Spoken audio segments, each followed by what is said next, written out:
Hello guys, so balak nyo maging angler. Kagaya ng mga para dyan sa mga video na maraming huli. Pag-isipan nyo muna.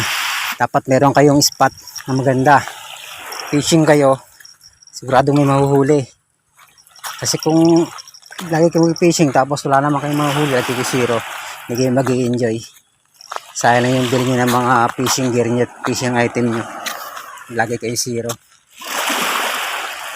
Yung mga napapanood nyo sa Facebook o sa mga YouTube na video, yung mga spot na magaganda, dahil dumadayo pa sa ibang lugar para makahuli.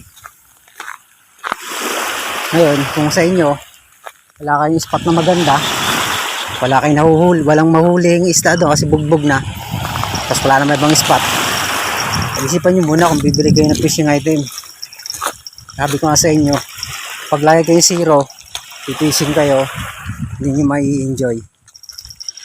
Sayang lang yung binili nyong item na pang fishing, bebenta nyo lang rin o kaya hindi nyo magagamit, pang display nyo lang. So yun lang guys, payo ko lang sa inyo ha, bago nyo pasukin itong mundo ng pag-anglers. So yun lang, maraming salamat, ingat nyo lagi at good luck sa mga magkakaroon na mag-fishing. Sana lagi tayo may huli.